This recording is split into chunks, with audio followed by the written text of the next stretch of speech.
बिस्मिल्लाहिर्रहमानिर्रहीम। अस्सलाम वालेकुम नाज़रीन, आप यूट्यूब चैनल देख रहे हैं। मैं इमरान खान हूँ। सबसे पहले एक खबर मैं आपके सामने रखता हूँ, फिर चीज़ें खुल के सामने आएंगी। ये एक बैनुल-अक़वामी इंटरनेशनल एक रेटिंग एजेंसी है। ये इकॉनमी के ऊपर काम करते हैं, मईशत के ऊपर, और ये बताते हैं कि मुल्क की मईशत कैसे चल रही है। पाकिस्तान के बारे में बहुत सारी एजेंसीज काम करती हैं। उसका मसला ये है कि जहाँ जहाँ पे IMF कर्जा देता है, वर्ल्ड बैंक कर्जा देता है, जहाँ जहाँ पे ये इंटरनेशनल डोनर्स या मदद करने वाले कर्जा देते हैं, वहाँ पे फिर ये एजेंसीज काम करती हैं और ये पता करती हैं कि क्या ये मुल्क कर्जा वापस कर सकता है या नहीं कर सकता। तो इसीलिए ये रेटिंग जारी करती रहती हैं उन मुल्कों की। अब पाकिस्तान के हवाले से स्टैंडर्ड्स एंड पुअर्स ने सियासी अदम इस्तेहकाम और इंतशार को मईशत के लिए खतरनाक करार दिया है और पाकिस्तान की तवील मुद्दती क्रेडिट रेटिंग जो है वो CCC+ बरकरार रखी है। देखें, इसको समझें। बार बार पाकिस्तान के बारे में इंटरनेशनल रेटिंग्स आ रही हैं और वो ये कह रही हैं कि पाकिस्तान जितना मर्जी अच्छा परफॉर्म करे, पाकिस्तान की मईशत में अगर कुछ बेहतरी आ भी जाती है, लेकिन इसके बावजूद जब तक यहाँ पे सियासी तौर पे अदम इस्तेहकाम रहेगा इस मुल्क में, तब तक ये मुल्क बेहतर नहीं हो पाएगा। सियासी अदम इस्तेहकाम की जो मेन वजह होती है वो लोगों का अदम एतमाद होता है कि लोग गवर्नमेंट के ऊपर ट्रस्ट नहीं कर पा रहे होते।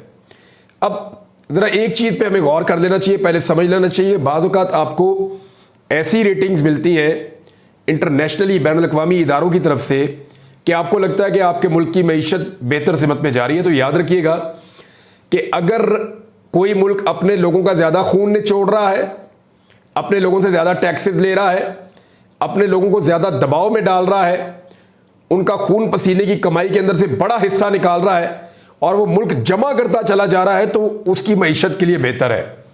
लेकिन उस मुल्क के जो रहने वाले लोग हैं उनकी मईशत के लिए बेहतर नहीं है। ये दो अलग अलग चीज़ें हैं, इन्हीं के अंदर बैलेंस क्रिएट करना होता है। लोग खुशहाल होंगे, मुल्क खुशहाल होगा। एक फॉर्मूला ये है, एक ये है कि मुल्क के पास पैसे बढ़ते चले जाएं और लोग खुशहाल ना हो। यानी एक मुल्क है, उसके अंदर से तेल निकलता है, बहुत ज़्यादा पैसा उस मुल्क के अंदर, मादनियात है उस मुल्क के अंदर, और उस मुल्क के लोग जो है वो गरीब ज़िंदगी गुजारते हैं, वहाँ रूल ऑफ लॉ नहीं है, हालात बुरे हैं, लोग खुश नहीं हैं, लेकिन फिर भी वो मुल्क सस्टेन कर सकता है। बहुत सारे मुल्क दुनिया में ऐसे हैं।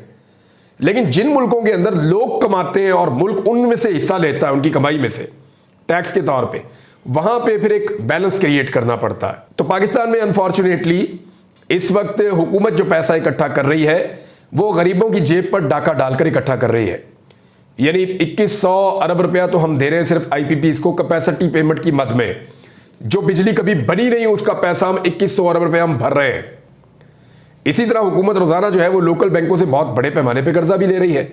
उसका रीजन मैं आपको बताता हूं बाद में जाकर। लेकिन ये जो सियासी अदम इस्तेहकाम है, ये खत्म करना इस वक्त हुकूमत के लिए बहुत जरूरी है। सियासी अदम इस्तेहकाम खत्म कैसे होगा? हुकूमत के पास फार्मूला क्या है? देखें, हुकूमत के पास दो तीन चीजें उनके दिमाग में। उन्हें लगता है कि वो पैसे इकट्ठे करके, पैसे लेकर, कुछ बाहर से मांगकर, कुछ अंदर से मांगकर हुकूमत अपना निज़ाम चला लेगी और चंद महीनों के अंदर, यानी उनका पहले एस्टीमेट ये था कि इमरान खान साहब की हुकूमत जब गिरेगी तो मईशत तो काफ़ी बेहतर है। इमरान खान साहब जो ग्रोथ है वो बड़ी ज़बरदस्त छोड़ कर गए थे, 6% तक पाकिस्तान ग्रो कर रहा था। इसके अलावा इमरान खान साहब जो है वो ख़जाने के अंदर पैसे भी अच्छे खासे छोड़ कर गए थे, रेमिटेंसेज भी बहुत बड़ी हुई थी, पेट्रोल की, बिजली की, डीजल की कीमतें भी कंट्रोल में थी और चीज़ें काफ़ी बेहतर थी इमरान खान साहब के दौर में। तो ये जो हुकूमत बनी, इनको लगा ये इससे कुछ और बेहतर करेंगे और इमरान खान साहब की सियासत हमेशा के लिए ख़त्म हो जाएगी। लेकिन हुआ ये कि इमरान खान साहब को जब निकाला तो लोगों का रद्द-ए-अमल इतना ज़्यादा आया कि ये समझ ही नहीं पाए और लोगों ने अदम एतमाद कर दिया आने वाली गवर्नमेंट पे। उसका नाम रखा था इम्पोर्टेड गवर्नमेंट। उसके ऊपर लोगों का अदम एतमाद हो गया। लोगों के अदम एतमाद की वजह से लोगों ने पैसा निकाला, सरमाया निकाला, कारोबार ठप होना शुरू हो गया, नौकरियों से लोग फारग होना शुरू हो गए और आहिस्ता आहिस्ता इनके पास कोई हल नहीं रह गया कि ये बाहर से पैसा मांगे। फिर ये मजबूर हो गए IMF की सख्त तरीन शराइत के ऊपर मानने के लिए। अब IMF से पैसे लेने थे, ये IMF की शराइत मानते गए, लोकल बैंकों से उधार लेते गए, IMF की शराइत मांगते गए, तो पाकिस्तान में महंगाई भी बढ़ती गई, आम आदमी की हालत बुरी होती चली गई। इन्हें लगा कि इस मरतबा तो हमारे पास मैंडेट चलो नहीं था, हमने इमरान खान को धोखा दिया, हम इक़्तिदार में आ गए। तो फिर एक निगरान हुकूमत लाई गई। निगरान हुकूमत से यह तवक्को थी कि वो क्योंकि निगरान है, उनसे लोग नफरत नहीं करते जैसे PDM की जमातों से करते हैं, लिहाजा निगरान काबिल कबूल हो जाएंगे और वो कुछ अरसे के अंदर एक ऐसी सिनेरियो क्रिएट कर देंगे पाकिस्तान में कि मईशत ठीक हो जाएगी। फिर निगरानों को टेस्ट किया गया हुआ ये कि निगरानों ने बजाय इसके कि वो सिर्फ अगर मईशत में तवज्जो देते तो शायद लोगों के लिए काबिल कबूल होता, उन निगरानों ने पाकिस्तान तहरीक इंसाफ के ऊपर जो है वो जुल्म सितम के पहाड़ तोड़ना शुरू कर दिए, चाहे पंजाब में हो, केपी में हो, सिंध में हो, बलूचिस्तान में हो या वफाक में हो। तो वो जो नफरत थी पीडीएम से वो शिफ्ट होकर निगरानों पे भी चली गई, लोगों का एतमाद फिर बहाल नहीं हुआ। बड़े पैमाने पे जो हुनरमंद थे, जो कारोबारी लोग थे, वो पाकिस्तान छोड़ छोड़ कर बाहर जाना शुरू हो गए। पाकिस्तान की मईशत मजीद डाउन होना शुरू हो गई। IMF से आपको फिर पैसे लेने थे, मुश्किल शराइत दोबारा आ गई। अब मामला यह है कि एक इलेक्शन की तरफ पाकिस्तान चला गया। इलेक्शन से पहले यह असेसमेंट की गई थी कि इमरान खान साहब और उनके हमायती इलेक्शन हार जाएंगे। इसका पूरा बंदोबस्त भी किया गया था, बल्ले का निशान छीन लिया गया, लेवल प्लेइंग फील्ड खत्म कर दी गई, हर किस्म के हथकंडे किए गए, जो बंदे जीतने वाले थे उनसे पार्टी छुड़वा दी गई। सारा कुछ करके देख लिया, इमरान खान साहब फिर इलेक्शन में सबसे बड़ी पार्टी बन के आ गए, बल्कि वो 2/3 अक्सरियत से ज्यादा ले गए। लेकिन फिर फार्म 47, एक जाली फार्म 47 के ऊपर एक हुकूमत बनाई गई, और जो हुकूमत बनाई गई उनके बेचारों में 30 भी MNA नहीं थे, लेकिन जैसे तैसे करके उनके इतने सारे बढ़ा के थोक के हिसाब से उनको MNA दिए गए, पीपल्स पार्टी को भी, PMLN को भी, MQM को भी इकट्ठा करके एक हुकूमत बना दी। अब वो हुकूमत बन गई तो हम वापस चले गए अप्रैल 2022 में। जब अप्रैल 2022 में लोगों ने कहा कि हुकूमत तो इमरान खान की क्यों छीनी, अब लोगों ने कहा जी हुकूमत तो हमने दी थी इमरान खान को, वोट उसको डाला था, ये कहां से आ गए। फिर बदएतमादी पैदा हो गई। तो फिर ये फॉर्मूला था कि 1, 2, 3 महीने में लोग ठंडे पड़ जाएंगे, इमरान खान साहब भी ठंडे पड़ जाएंगे, हर तरफ सुकून हो जाएगा, बजट के बाद चीजें ठीक हो जाएंगी। लेकिन चीजें ठीक नहीं हो रही, बल्कि फ्रस्ट्रेशन पाकिस्तान में बढ़ रही है, बेचैनी पाकिस्तान में बढ़ रही है। उसके ऊपर एक स्टेटमेंट है मुफ्ती तकी उस्मानी साहब का। इनसे लोगों ने बड़ा शिकवा किया कि आप इतने बड़े आलम हैं, इतने बड़े मुफ्ती हैं, इस सिचुएशन पे आपको बोलना चाहिए। इद्दत वाले केस पे लोगों ने इनको बहुत कहा कि इनको बोलना चाहिए। दीगर बातों पे मुफ्ती साहब को लोग बार बार कहते रहे कि सर आप बोलिए, आपका रोल है हर चीज़ के अंदर, पाकिस्तान कहाँ से कहाँ पहुँच गया। तो बिलाखिर मुफ्ती उस्मानी साहब ने जो है, तकी उस्मानी साहब ने एक स्टेटमेंट दिया है, वो स्टेटमेंट मैं आपके सामने रख देता हूँ।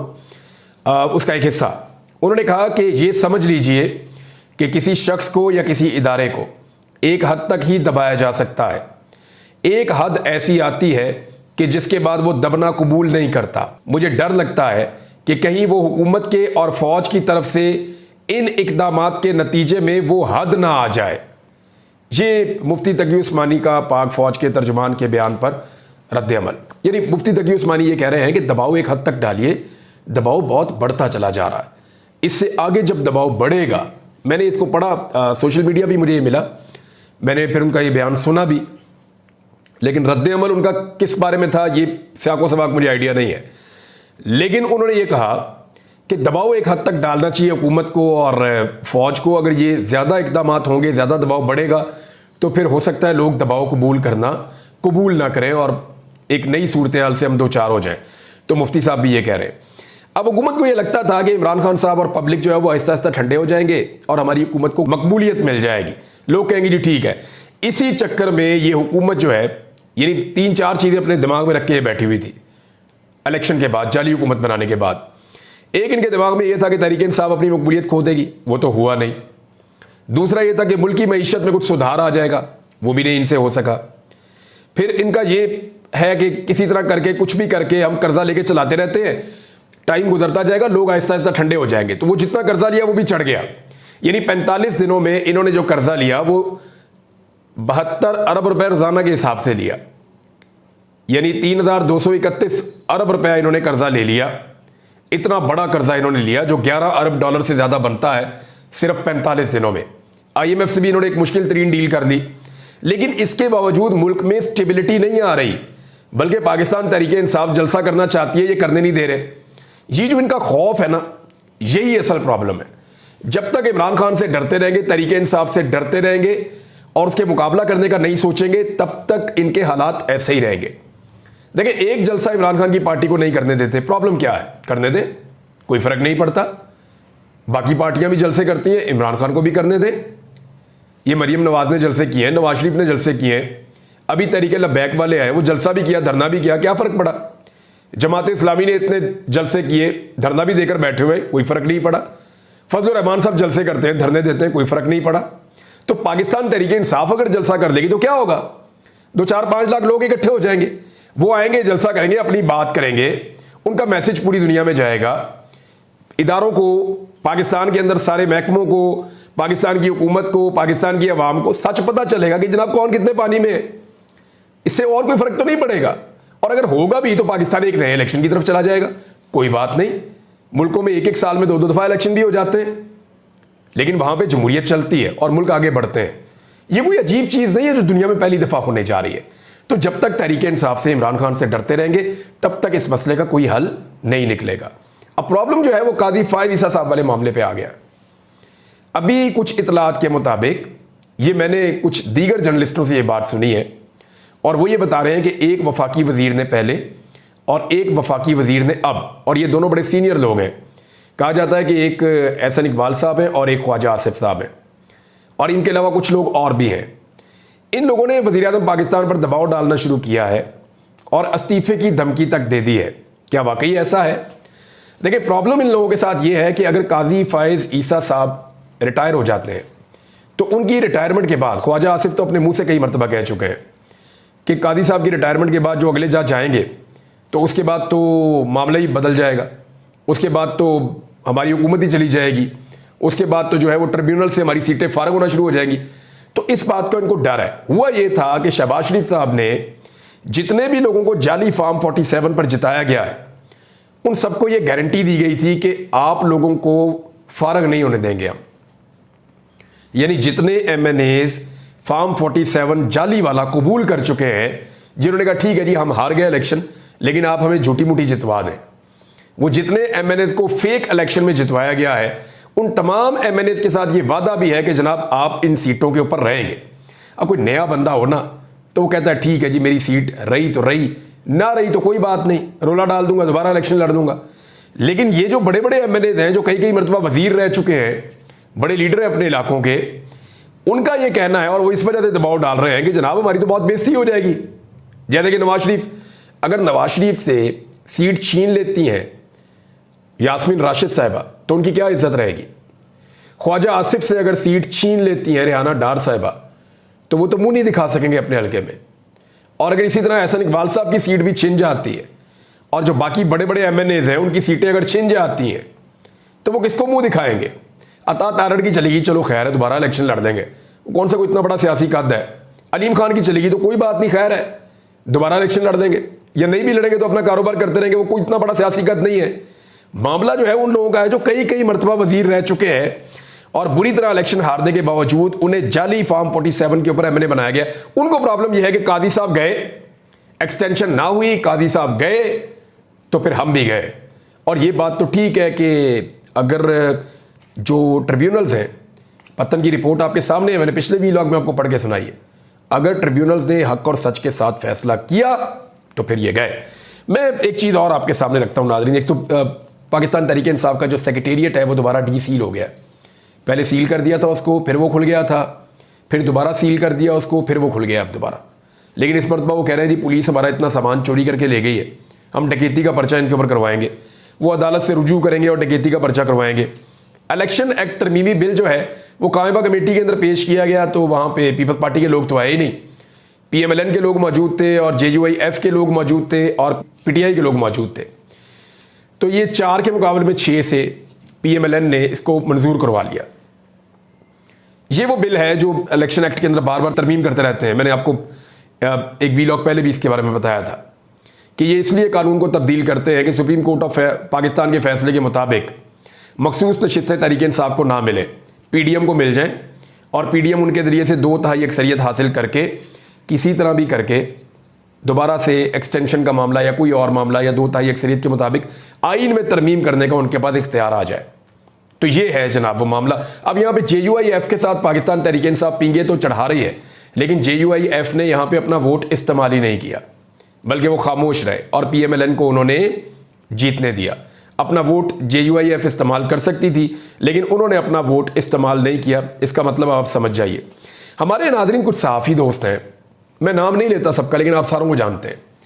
वो पहले इमरान खान साहब की मिन्नत तरला करते थे, रोज़ाना उन्हें कहते थे कि इमरान खान साहब को चाहिए कि एक कदम आगे बढ़ें, इमरान खान साहब को चाहिए कि उनके दोस्त उन्हें मरवा देंगे, इमरान खान साहब के वो लोग जो इमरान खान को हीरो बना रहे हैं वो उसको मरवा देंगे, वो लोग जो इमरान खान को एक बहुत ताकतवर शख्सियत बता रहे हैं वो इमरान खान को मरवा देंगे। इमरान खान जो है उनको चाहिए एक कदम दो कदम पीछे हट जाएं, थोड़ा सा अपने आप को डाउन करें। इमरान खान साहब को चाहिए कि एस्टेब्लिशमेंट के साथ बातचीत करें, कदम आगे बढ़ाएं, हाथ आगे बढ़ाएं, एस्टेब्लिशमेंट भी उनके साथ बातचीत कर लेगी, ज़रा थोड़ा सा माहौल को नरम करें। रोज़ाना की बुनियाद पे इस तरह के कॉलम, तहरीरें, तकरीरें, ये हमारे कुछ सहाफ़ी दोस्त हैं, कुछ दीगर लोग हैं तज्ज़ियाकार, वो रोज़ाना ये कहा करते थे। अच्छा, जब इमरान खान साहब की तरफ से कोई जवाब नहीं आ रहा था ना, तो वो लगातार ये कहते थे, और कहने का जो मुझे मकसद समझ आता था वो ये था कि ये एस्टेब्लिशमेंट को गुस्सा दिलवाना चाहते हैं, कि इमरान खान पे गुस्सा चढ़े इन्हें, कि देखो ये तो बात ही नहीं मान रहा, सारे उसके तरले कर रहे हैं। अच्छा, अब जब थोड़ा सा एक हलचल हुई है, हल्की सी हलचल हुई है, इमरान खान साहब ने कहा जी ठीक है, मैं एस्टेब्लिशमेंट से बातचीत करूंगा, अपना नुमाइंदा मुकर्रर करें पाक फौज में, बात करता हूं उनके साथ और हम बात करके कोई हल निकालते हैं। तो जब इमरान खान साहब ने यह कहना शुरू किया तो इन्होंने इमरान खान साहब को ताने देना शुरू कर दिए, ओ डर गया ही, ओ नस गया, ये कहना शुरू कर दिया इन्होंने। अब इसका मतलब आप समझते हैं कि ये पहले भी जब इमरान खान साहब बात नहीं कर रहे थे तब ये अलग तरह नाराज थे, अब जब इमरान खान कहते हैं अच्छा मैं बात कर देता हूं, अब ये अलग तरह नाराज है। तो एक्चुअली मामला नाराजगी का नहीं है, अब ये गुस्सा दिलाना चाह रहे हैं इमरान खान को कि जनाब हम आपको ताने दे रहे हैं, लिहाजा आप बातचीत ना करें। बातचीत नहीं होती तो ये चीखें मारते हैं, बातचीत होती है तो ये चीखें मारते हैं।